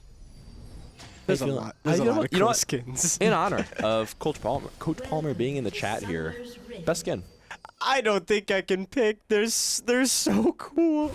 They're so cool. You can pick. Come on, man. Oh. You know, like the prestige Talia skin that we saw. It is so cool. Mm-hmm. But all of them are so cool, and it's so color coordinated too. Was it? Yeah, there's a lot of blue. A lot of blue. There's a lot of blue. Yeah, right there. Urgot, a lot of blue right there. No. In his portrait, there's some blue. Ah, and I was like, oh, that's cool. That's so cool. God, I don't know who I'd pick though. This is such a tough choice. I think. Okay, I am a little bit biased, but I would have to go with the Xayah skin just because I love the way how the feathers look at the bottom. Like the world skin. It's so regal, so elegant, so. What are you talking about? It's elegant. Is it not? My boy said regal. No, it is. I apologize for doubting you. Wait, is that the wrong word? No, it's completely correct. I just wasn't expecting that the vocabulary to pop out there. Yeah, I read a dictionary before I came here. Wow, you ran a dictionary? No, I read one. Oh, you read a dictionary? Yeah. Oh, on the way? A thesaurus, It was perhaps? like how to not be a not to have a Minnesotan accent and talk like a normal human being. Yeah. But it is what it is. Alrighty. So, let's talk about Ivern. It's a pick that you don't see too often. Very rare in solo queue. Very good in competitive play, though. With that being said, he's got a very unique way of playing the game in that he doesn't actually do damage to camps. He makes friends with them, and then they walk away and they give him bonuses. So you don't need a leash. You don't need to actually deal any damage to him. Here, as you see, he's just going to be marking them with that, I'll call it the friendship bonus. And he's going to be walking around and recollecting them later on in the game. So, yeah, it's a very unique way of playing. You're going to naturally fall behind in CS just because it's a little bit slower. But you take less damage from camps, and it keeps you on the map more. It also allows you to steal camps a little bit easier, just because you can smite and instantly kill any camp that you've marked. Can you also do that for Drags and for... No. See, that would be so dumb. Awesome. That'd No. be so awesome. No. I love to see the witty banner here out of the chat, though. Why did Carthage take red side? Well, Coach Palmer, I'd imagine they wanted counter pick. Does Robert even coach? I don't know. We'll get him on an interview and ask him. I got to defend Coach Rob. Coach Rob is awesome. This is very true. He is awesome. You're awesome too, Coach Palmer, but everyone's awesome. Yep. You coach the casting team. True. This is true. The only reason that we're here today is because of Coach Palmer. But I feel like we get so distracted here talking to chat. Lovely, lovely chat this game. Let's talk about the game a little bit. The Ivern clear is a little bit suboptimal, I'd say. You can usually get a faster 5 camp than what has happened here. As you see, wow, really good job. Oh my God! No flash coming out from Sweet Peach. Big mistake there from the Rams, giving up first blood to Fyro. That has proved very dangerous for a lot of teams, and hopefully continues here for the Firebirds. That's exactly the kind of momentum that you want to start with. As Ivern, now as we're talking about in the top side, feeling, I hate to say it, feeling a little bit lost with this clear. These marks, the smites, as somebody who plays a little Ivern themselves, this feels inefficient. You're a little Ivern guy? I'm a little Ivern guy. Oh. Coach Palmer has some fighting words in the chat. Do we want to address Coach Palmer, that? that's so mean. That's so mean. Cheese Ravioli now on the top lane. Gonna find some sort of gank here. The CC chain is big. The shield is bigger. Ivern providing a lot of utility here in this one. Raymond the GOAT just getting walked down slowly but surely. CC Bulldozer looking to pick up the kill here. Although Cheese Ravioli wanted it for himself. The tree takes the first for the Rams. As now Blitzkrieg's in a tough spot here. Sweet Peach is going to find the hook over the wall. Great prediction there. The Ignite is down. The kill is secured. Sweet Peach finds the second. And these supportive champions on the side of the Rams are bloodthirsty this game. Yeah, that's that's going to get him a little bit tanky. Sorry, I'm a little bit sad still. Yeah, the Ohio comment really hurts you that much, huh? That really does hurt. Ohio is... I hope to see an apology out of Coach Palmer here, because I don't know if you see this. You don't. Tony's distraught. Tony is... I've never seen him like this before. He's usually a jovial guy. pretty But sad, now he looks dude. downtrodden. That's some vocabs. Alrighty, so now, looking towards this next fight, we do have a lot of priority towards this bot side. Gonna be looking towards this first Drake here, as we always talk about. The Ivern has the Lucidity boots, so is actually even in gold despite that clear. Maybe I hated on the clear too much. I'll say it. Maybe he knows more what he's doing than I do, and that's very possible. I'm not perfect. He's got 28 farm, so hey, win's a win. Now, Ivern there looking we for one go. there, but really good shuffle. Unfortunately, not much more damage going to be coming out on the side of Failwind. The shoulder going forward and solo kill for Blitzkrieg. There we are. Huge mistake for Failwind, and Blitzkrieg finds himself right back into the game. These things keep happening right under my nose. I keep feeling like, oh, maybe he'll just walk out of the way, and then the FIrebirds players here just find these great CC abilities. It's now CC Bulldozer. Speaking of CC, gonna find a little bit of damage back onto him here. But yeah, these just very explosive plays out of both sides. You love to see it, but now Sweet Peach finds the hook onto Zaya. The Fyro character is running around and finding a trade back. A little bit less than I would kind of expect there. But CC Bulldozer is in trouble here. Unfortunately for him, he does have one more wave that he can kind of wait and be safe for. Now walking towards getting that vision. He knows what's up. He's just going to have to walk away. Cheese Ravioli is in a great spot to respond, though. Beastridge walking forward. This may be the wrong decision. The Talia has a really good roam. But it looks like Beastridge queuing over the wall, jumping over the wall. Arctic Assault is what that ability is called. Getting safe and sound. Safe and sound, Safe exactly. and sound. Palmer said he'd apologize if Pot gets a 3K. I'm crossing my fingers. I am crossing my fingers. Are you familiar with Caster's Curse? You got to be careful. I am not crossing my fingers. There you go. Yep. There we go. That's exactly how it should be.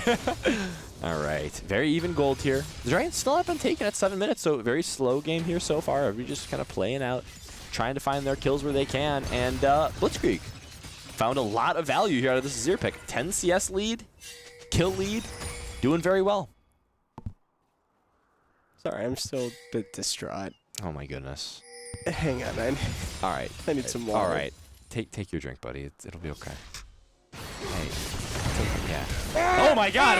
What? Failwind! Failwind's dead! What? No! He didn't do it to him like that! Blitzkrieg, don't do that when I'm drinking water. Blitzkrieg, you can't do that!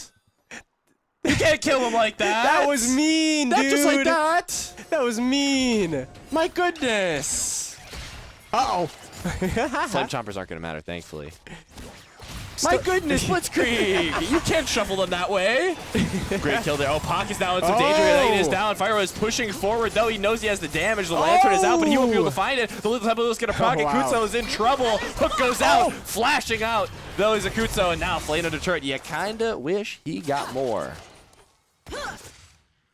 Good play there by the FIrebirds. That was awesome. That was awesome. Really nice flash, too, getting out of the way for Jinx, but...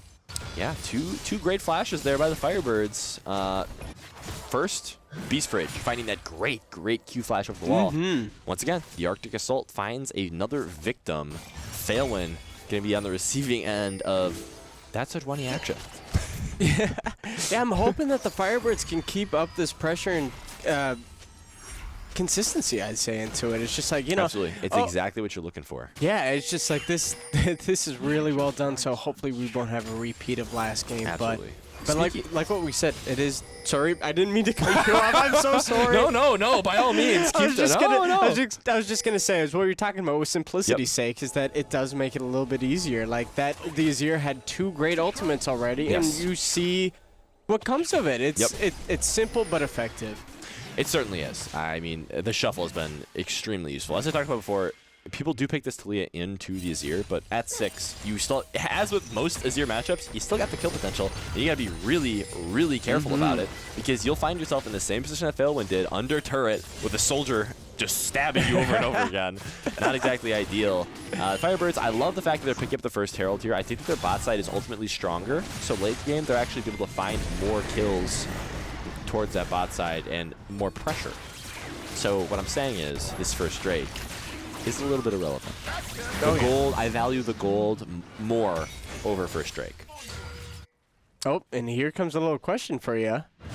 Does Blitz play Azir or Quirky better? Oh, Azir, 100% Azir.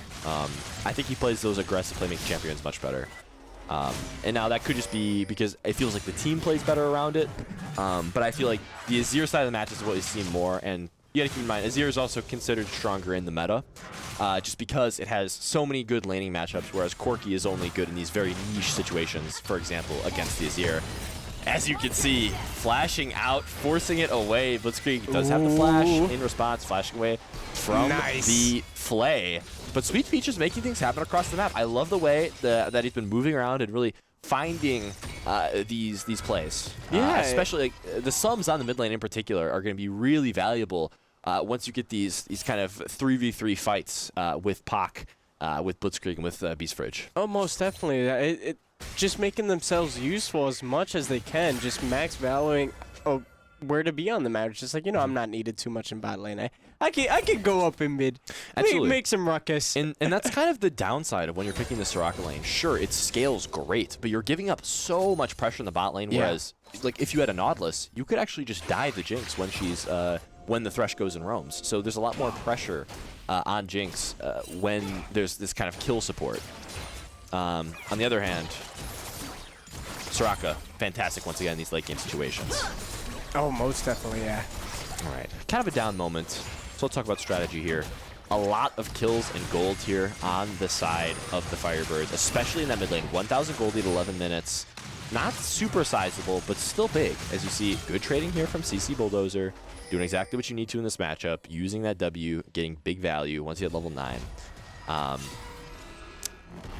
And keeping great distance, I say, as well. Keeping great, yes, the spacing on that top lane has been fantastic. Thank you. That was a very insightful piece. I like that. In fact, forcing the flash even is CC Bulldozer. So finding, just very impressive. So despite the fact that they are down, Cornell is finding a lot of good advantages across the map here. And now, once again, spacing pretty perfectly and finding some good damage on a Rainbow Goat. Rainbow Goat has to be very careful. No ultimate for CC Bulldozer, but still, you got to be careful about this kill lane in the top lane. It is still a counter matchup, and you still have to be very careful on Aatrox. Oh, most definitely, especially when Aatrox is getting some assists and getting some kills in there later on in the game. It's going to be mean. It certainly will. And to respond, as we have been trying to do a little bit more today, to respond with chat, Blitzkrieg's lane awareness is night and day different from this year. He's improved a great deal. CC Bulldozer finding himself under turret, nothing happening. The entire gameplay of Blitzkrieg is improved a great deal. I think, right as I said, Icasters cursed him. I'm so sorry. Great WEQ combo, though. Man. Yeah, as I was saying, though, we haven't seen a better mid laner this season against Blitzkrieg. He's played fantastic pretty much every game. Even in these losing games, he played very well. So I'm excited to see kind of the impact that he makes here. As now Phelan's going to get first rotation. You got to be real careful if you're Beast Fridge here. Sure, you're tanky. There's still a good amount of damage here on the side of Cornell, despite the fact that he's going to Luden's item. Do you feel like Luden's or Leandri's is better this game on Talia? I wouldn't say just on her. I'll wait to say my answer in a minute. You're good. You're good. This could be. I would say Leandri's, honestly, not against Talia. Leandri's is going to be popped. He's running around. I would have liked to see it used a little bit more offensively there, saving your cooldowns and popping it once you get the Q back up. But ultimately, he was afraid of the ultimate, gets away using that. Probably expecting a flash to be burned from CC Bulldozer. So just kind of a more preventative play. Yeah, better safe than sorry. Yep, absolutely. Bye, Daisy. Bye, Daisy. Bye, Daisy. Bye, Daisy, indeed. So now, next objective coming up here, Dragon. Going to be under a minute. Definitely going to be looking towards the mid lane and the bot lane here for the Firebirds. Azir is going to be on a very good reset. Already has that mythic item. Will be getting more in pace. Yes, he gets the Sorcerer's Shoes, gets the Amp Tome, so we're going to have a slight advantage in gold in the mid lane here. And on the bot side, you already have first item completed for Fyro. So definitely it would give the advantage towards the Firebirds toward this fight. They should be looking to make this fight happen and to be aggressive around this Dragon Pit. And hopefully they can play smart and just have a very good, swift execution off of it. Indeed. Phelan roaming around, trying to find a little bit of vision. So once again, just kind of poking and prodding. The Firebirds are a little bit late on this Dragon, but once again, they still are up the gold, so they still have a lot of potential plays to make here, as now Blitzkrieg kind of getting poked out. This is one of the advantages of Talia, despite the fact that she is kind of down 20 CS, down these 2 kills, still able to do a lot of damage in this mid game. This is really where those Qs start to do massive amounts of damage. So that's exactly what you're looking for. Beast Fridge is in a bit of a weird spot. Use that Arctic Assault to get away there. But yeah, I love to see this kind of slow poking and prodding out of both teams here, looking to find that ideal fight for their squad. For sure, yeah. And looks like they're just going to back up a little bit. Oh, a little bit so much good damage here on the Blitzkrieg. He's chunked to half health. All of a sudden, what I would say is a pretty good dragon, now kind of tough. You see the Kraken Slayer is going to be completed on the side of Jinx for Akutsu, and you got the Ludens. I mean, all of a sudden, that gold advantage kind of shrinks down to nothing. Even though on paper you got 500, when that's spread across 5 lanes, it ends up becoming very even. So now you got to be really careful around this drag pit.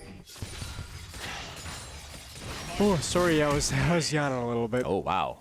Wow, just really good play there. Once again, all these very forward-sighted plays here by players on both teams, just responding to what could happen. Just kind of showing the game at a much higher level here, I feel like. Just because these teams know exactly what the other champions are capable of, and they're using these cooldowns in response to what they could do. And Blitzkrieg forcing out that flash right before this dragon fight is going to be crucial, especially for a good shuffle. Most definitely, and looks like they're going to be starting on Drag. Yep, now it does look kind of tough just because you do get the reset from Blitzkrieg, but he's going to want this fight. This is a 4v3. Talia needs to run down to this quickly. Yeah. They do get the hook down onto Fyro. That is your Underpok. That is huge, but so much damage on Shizu. You already get the TP down. Aatrox is coming in. Rain the Good on backside of this fight could be huge. Blitzkrieg does get even the stun. The death sentence is down, but the wish saves him. They're pushing forward for more. Raven the Goat is the deciding factor. Fyro takes down the first one, and that is a one dragon fight. The TPs of the Firebirds winning it for him. Yeah, still doing a little. There we are. Good first dragon there by the Firebirds, and very well played. They used those TPs pretty much to perfection. So they will probably trade this first tower for it, but I think getting another dragon for themselves is going to be huge going towards this late game, just because we saw, sure, while it was a weaker Dragon Soul last game, it absolutely still mattered in those late game fights. Oh, most definitely, yeah. Now we get my favorite dragon. Oh, look at the fire. Oh, this is a huge one for both teams here, actually, especially with how much range that both teams have. Usually the big advantage is off of those stray hits. It's not Blitzkrieg's going to eat a little WEQ combo. The stray hits from these threaded volleys of the Talia, from these random Jinx rockets, from the soldiers of Blitzkrieg, they're going to matter a lot more with this Dragon Soul, just because of how much damage they're able to provide. And now the stun does come to Blitzkrieg once more, so really good reactive usage of that E on Talia. Oh, most definitely, yeah. Yeah, but hopefully it will go towards Carthage's direction, having that soul there, because that'd be extremely helpful. Absolutely. And I was kind of, you know what? I want to go back on something, because I was kind of talking a little bit of smack against that Ivern pathing before, but he's up 16 farm. He's in a really good spot for himself here. So can't really complain out of this Ivern performance so far. 1 kill to his name, 50% KP, same as Beast Fridge. I love this take here, moving up that Apoc at a perfect moment there to get that second Herald of the game. And yeah, just kind of back to normal as far as what we've seen from the Firebird. Just nice, clean gameplay as that Fire was in some real danger here. A lot of damage down to him already. The Super Mega Death Rocket is available. Although no tower shots, able to take it out. Forcing out the Featherstorm, and now you get Weaver's Wall onto the bot lane. Fyro is in danger. He has no flash, or he has flash, I apologize, he has no Featherstorm. So this could be a pretty tough one here. The damage comes out, but the healing from the Soraka is huge. World Ender going to be used here. Looking forward, TL Beast Fridge coming in, missing the ult, but I don't think it's going to matter. They have so much damage. Bulldozer is going to take another stun. The flip ultimately almost gets it, but Raymond the Goat going to pick up his first of the game. Pushing forward towards the first tower now for the Firebirds, and big moment there, though. I mean, in general, them not finding any kills on that bot lane is massive. Fyro surviving on that after all those cooldowns were expended is huge. And you gotta give good thanks to the Soraka, especially like that. Would not have survived without Pac there. No, not at all. The ultimate was pretty much perfect, and just, you know, heads up play. Just having knowledge. Great spacing there by Pocket, able to get out of the way.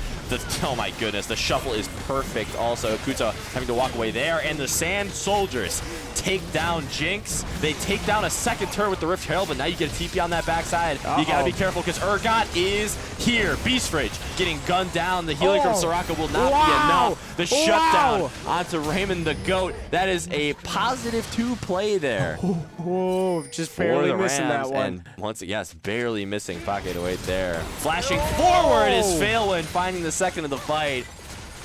An equally clean play there out of Cornell, although they are losing 3 towers for that play in general. So you do get that gold from the kills, but you're still going to be down about 1,000.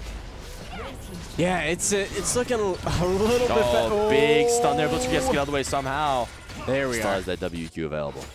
Or WQE, actually. Or, no, it's WEQ. Yeah. Just mash all the buttons. Mash them all at once, he'll get away. Yep, that's the easier mindset.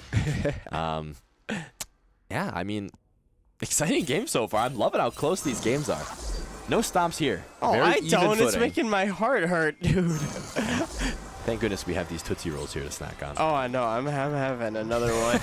I'm getting so stressed out. It really can go either way. Both are playing very, very, very well. Yeah, just clean League of Legends. Minimal mistakes, obviously. You still have them here and there.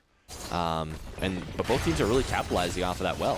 One thing I really haven't talked about that I was kind of talking about in the loading screen with my production team here, and of course with my lovely co-host, is Xayah has a really hard time being effective in this game. So despite the fact that you are up 30 CS, as now CC Bulldozer, that's not exactly the spot you typically want to be in, especially with Blitzkrieg here as well. Another kill here going to be going to the side of the Firebirds, as now they're going to be moving, hopefully, everybody down to this Dragon to hope to go and secure it. They are trading off on that mid turret, though, which can be huge for macro. So just another even trade there for both sides. Yeah, it's just making the most of what you have. It's just like, okay, probably going to die. So make something happen somewhere else. Get that mid turret. Just seeing a great push and pull across the map here. I like that. I like that. Great Baron take here. I love this play here from the Firebirds. Great heads-up call. There's no way they'll be able to respond. They have no damage. Talia will not be able to be the one to take this one out. She's actually in a lot of danger here. She's walking into 5 members of the Firebirds. They're going to be able to secure this Baron. This is a huge gold swing, potentially. That is a massive call. There it is. So now up 2,000 gold are the Firebirds. They should just walk this out. They need to reset with these Barons available. Really fantastic heads-up play there from Firebirds. I cannot accentuate that enough. There goes this is a really weird ult there from Talia, but thankfully she is able to get out. Beast Fridge takes a little bit of damage in CC, but ultimately nothing more happening. They are just trying their best to get these resets. Raymond the Goat does stop his reset, does get stunned, does get pulled in. But they look like they're going to have enough. 3-man Flay. But is this the fight that they want? Raymond the Goat is huge. But no, Kutso just hitting from over the wall. They should have just reset. They opted into that fight when they did not have to. Yeah. And eventually picks up another one here for Cornell. So ultimately, they still do have 4 members with the Baron, but a kill for nothing is always good. For sure. And it is just one on the Firebird side, and they still got Baron to play. So hopefully some good will come out of it. Hopefully, indeed. Baron to play, and going forward with that, I mean, you've got great siege here with that Azir. So much range and damage there available. I mean, and great tower damage also from Fyro, the Xayah, going to be able to put in work. So the thing is, they opted to trade the Dragon for the Baron, so they need to make that investment worth it. The macro for these next 2 minutes needs to be very, very clean in order to maximize the amount of gold they'll be able to get from this Baron power play. Oh yeah, and I love that word power play, because it is that's exactly what it is. It's a really huge advantage, but you need to take You need to make something out of it. Yeah, good. That's set to Beast Fridge, but that guy is tanky. Do they have the damage to make it count? The second one now coming down. Great WE onto Blitzkrieg, but he goes in trying to find the flash shuffle. He finds it, and there's the damage on the backside. Raymond the Goat gets the World Ender, but this team has so much peel. Will they be able to push forward any further? CC Bulldozer on a great flank. They're so low. The Firebirds need to get out of this one. Unfortunately, Raymond the Goat gets caught. Death for the Aatrox. And now they're just trying to run away. Featherstorm coming out. This is now a massacre. Cornell finding the decisive play, the decisive fight. flipping this game on its head and stopping that Baron play, taking another turret. Tragedy for the Firebirds. Oh yeah, that is just a bummer. Where did they go wrong in that fight? They didn't need to engage. They didn't need to fight. They needed to put somebody on the side lane and use that Baron to push in these waves. They were too focused on the mid lane, and see, you kind of got baited into that fight almost. You see Beast Fridge get hooked twice there, and all of a sudden you feel like you need to make something happen. Our front line is being chunked bad. We need to turn and fight. But the truth is, you really don't. There's so much peel from the side of Cornell here. It's just, it's tough. For sure. You need to find the fights that you want to play. You need to find these slow front-to-back fights where you can really get maximum value out of the Azir and out of Xayah. For sure. Yeah, I was going to say something, but then I saw something in the corner of my eye. Thank you, Coach Palmer, for saying the first part, but your second opinion is not factual. They're very evenly close. But Canes has a slight edge. I've never eaten Canes before. Oh, we're getting you Canes. Okay. It's almost done construction. Is it actually? Yeah, Okay, it's right over by the Golden Corral. Really? So when it That's pretty opens close, up, yeah. I want to get a whole group of people for down. opening day. I'll absolutely go. But back to League.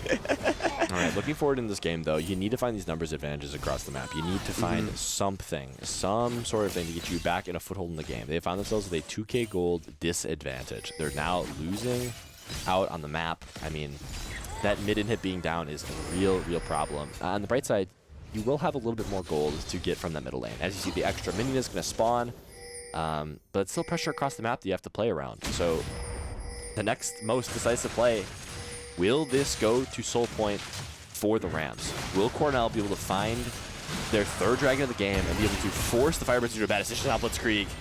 Being forced away. Flashing forward, though, is Failwind barely getting the kill. Great play there by the Talia. I've got to say, Failwind has had some rough laning phases here so far, but these mid games have been masterful. Oh, I know, and I'm wondering if that was their entire plan. You know, because it all leads up to that. Like, Firebirds get a good edge in the early game, but the mid game, the tides just turn and Firebirds can't get out. So hopefully they can change it here.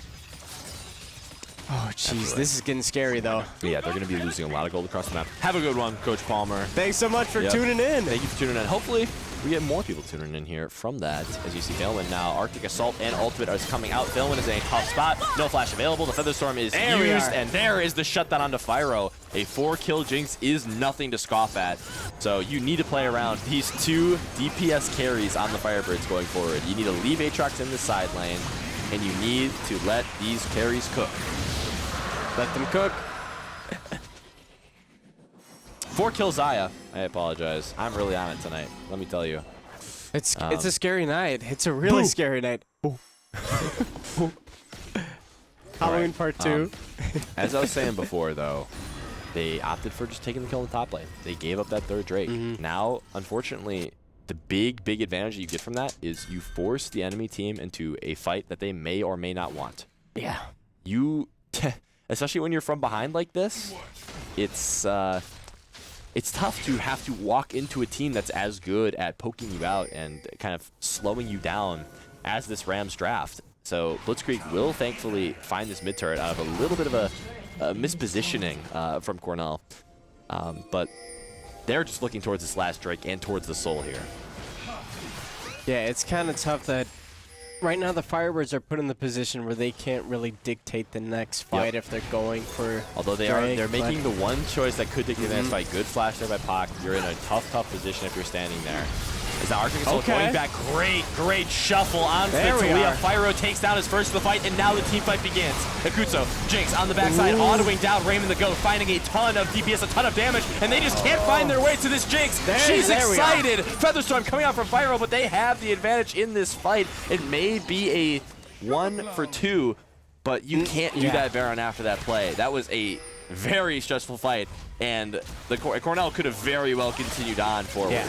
Well, it wasn't bad. The Firebirds just decided, okay, that's enough. Let's back up. Let's take the one advantage we got. But now, I wouldn't be surprised if they just went for the Baron now, honestly, just because they do have to respond, as you can see, to that big wave of super minions. So once again, we're going back to these things that are happening early on in the game. Double TP though coming out from the Firebirds. this could be a good play if they back off. If they just commit to not doing this anymore, you got those 2 teleports. That's exactly what you wanted. Yeah, I mean, you have to do it in response. Yeah, you have to do it in response if you're the Firebirds. Just got a TP to stop them, to get them off that Drake. But now you're 2 teleports down, and you have that Dragon Soul fight on the way. Another great find onto Blitzkrieg, having to flash away. And now Raven the Goat's on a bit of a tough side here. Fire also having to flash away. My goodness, these Talia flicks are fantastic. The Super Mega Death Bucket finds one. The Weaver's Wall is going forward, missing that initial fight, but too much damage from this Talia. This is a barren play here for Cornell, and they're going to look to push this into the base of the Firebirds to take more inhibitors. That is not how you wanted the double TP to go. Oh, most definitely. That's going to bring the deficit even larger now, so... Oh, geez. A little bit over than 4K as we reach 30 minutes in. And it's going to be a fight for Soul. It will. It will. A fight for Soul with no teleports, with a losing map. You need the miracle fight.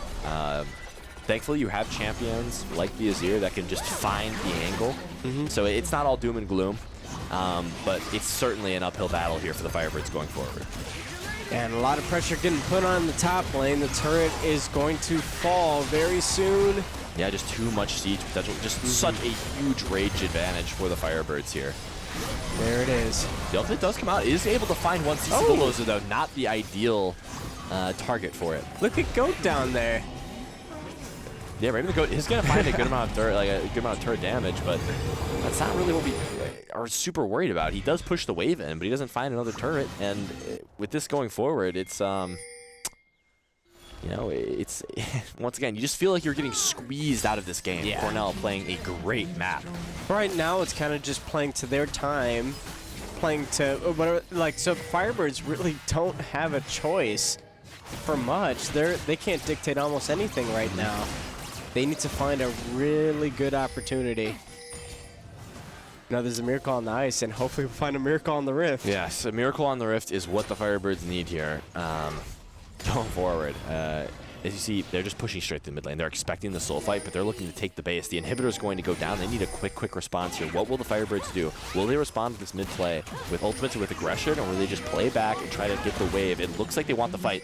World Ender is going to be used by Raymond the Goat, but I'm not sure how far he'll get. Going to be played away and into the hook there. Sweet Peach, though, is in a really tough spot. Beast Fridge going to take down the first there, so that may be an angle to actually have the dragon, although it looks like they're just kind of playing slowly. Good. Oh, look at that This Talia damage. pick is getting so much value. Jinx is excited now. Fyro chucked the There we half are. out. 3-man shuffle. This will be the play if we ever have one. Akutsa, very low health. Featherstorm going forward, not finding quite enough. Man, you gotta wish they could have capitalized more off of that. Oh, but I this know. comp from Dear. Cornell is massive. Weaver's Wall is coming in. Fyro is mispositioned. This game might come to a close right now. They're taking 2 inhibs. They've taken both Nexus turrets. It'll be a fight to the death for this Nexus now. Will they just try to back off? They saw that. So 2-man flick again. What is this Talia playing from? There's so much damage every crucial play. Blitzkrieg on the backside, though, deletes the backline. Immediately gets killed back there by CC Bulldozer, but now too much damage coming out from Fyro. Barely saving this game. Oh, geez, this is looking real scary for the Firebirds right now. It's good that they can protect that, but look what's up now. Triple inhib down. Baron Soul. God, oh my God. I would love a Baron Soul. Wouldn't that be so cool? It would be very cool. And now, who will win? We're switching back. And we're back. Dragon Soul is going to be contested here. Who's going to be going for it? You can't make this play here. Fyro cannot leave the base. There's teleports up for the side of Cornell. They have to be super careful. They cannot rush this. Oh, they're going They do have for it. resets up, but this is a very risky play to say the very least. They do end up getting it. Thankfully, just barely in time. That was... so the thing is, they had 2 teleports up on the side of Cornell. So if they double teleported into their base right then, the game would have ended. Oh, but here comes the teleport and now, in. as you see, these teleports now coming in. Fyro is out of position. Does miss that initial one. It's now one shot. Talia goes down for the count. That is the crucial pick that you need. That's going to help out a lot. It's going to slow down this push, but still, you got a lot of other great champs on the side of Rams. Absolutely, but it's looking like the Firebirds still have plenty of fight left within them. Oh, yeah. I mean, great pick there. Great awareness to know what you can and can't do. And Fyro has a big gold advantage over Jinx here. So you got to, once again, look towards these carries. You got to play towards them. You need to find a good shuffle. You need to find a good engage from the Sejuani. And if you get all those things, you can still win. This game is far from over. Oh, most definitely. It's going to be a hard comeback, but at the same time, anything can happen. Anything can happen. The main thing you're looking at, though, those triple inhib, like the triple inhibs being destroyed is massive. You are forced to stay in your base. So until this next Baron is up, it is very tough to make anything happen for the Firebirds just because they're kind of jailed in their base. They can't look for picks. Most definitely, but they can set up a few more defenses, just getting a little bit of vision in their side of the jungle. So hopefully they just won't get hooked by that Thresh, but Thresh is just going to be walking around, just having a little vacation. Yeah, just looking for anything that you can kind of get. Oh, wow. Those waves now. Good route, but yeah, ultimately not much going to be happening. The Baron is up in under a minute. This is the crucial play. Will they go for the Baron, or will they force the Firebirds just to stay in their base? It looks like they're just going to be using these pushing waves. Is now big stun onto Sweet Peach, having to flash away, but now you get the stun. The hook, the World Ender is used, but flash away is beast for so much damage here onto the side of the Rams. The TP's coming down onto the Ivern. Oh, Blitzkrieg does find the first one there. Fyro is not going to find enough damage there. He finds the Jinx. Blitzkrieg's making the hero play. This might actually be it, but no. CC Bulldozer on the backside of this fight is tearing up the backline of the Firebirds. The Weaver's wall is going into the base. This will be the end. Tragedy strikes for the Firebirds, and that will be the end of the game. Wow, I thought that once Blitzkrieg got to that backline and got those 3 kills, it was over. But Urgot just does so much damage in that fight. I know, going 8-3 and 7, that was awesome. But big props to Taliyah. What a Taliyah game. MVP, absolutely. I mean, Failwind had a game of the life right there. It was a carry performance, to be sure. Setting up every play, every pick for about 10 minutes. It felt like just complete control of every objective by the Taliyah. Yeah, and like almost every single W was just landing perfectly. And I think the only thing that I would say negatively, there's only one Weaver's Roll that cut off the team at that one Baron fight, but that means nothing compared to the amount of CC and dominance that they've had this entire game. Exactly. What a fun series. Absolutely. I mean, 2 incredible comeback performances there from Cornell. And this is something you see a lot of teams do on the pro stage even. This feels like a slower style of team. This is a very different type of team that we've seen from the crowd here. Cornell seems to play a lot slower than the competition and play for those mid and late game macro situations where they just squeeze gold on the map. They find that one crucial fight that they have the advantage, and they take it and they win it. And that's how you've seen both games being lost here by the Firebirds. They got a little bit of an early lead. They took that one bad fight, and the game snowballed out of their grasp from there. Yeah, but it's great things to learn for later on, because this is things that we'll be facing, hopefully, but going into playoffs. So it's just great knowledge to know, and it's just great experience for everyone overall. Absolutely, once again. Amazing series. We said about it last game against 1 seed. Losses are good. Losses are completely fine. They will help teach you. Losses early on in the season are valuable. It's okay. It's always something to learn. It's always something to learn. Yep. So, GG's to Cornell College. I think I said Cornell University. Cornell. I think I said Cornell University earlier. Oh, apologies if that was the case. Yeah, I know it's college. I know it's college. CC. I messed up. Yeah. But that very makes well sense. What CC? Cornell College. CC. A lot of CC. That's pretty cool. Yeah. I wonder if that was the intention. I doubt it. I think they're just playing the stuff that they know. That'd be such a good marketing thing. That would be cool. That'd be such a good marketing thing. All right. GG's the side of Cornell. And we'll look towards next week. Next league match, same time, Wednesday at 7. Tomorrow, Overwatch. Tune in. I hear they're pretty good. Check us out on our socials. Instagram, always poppin'. I think that's all we got for you tonight. So I think that's it. You guys have a fantastic time, and happy November.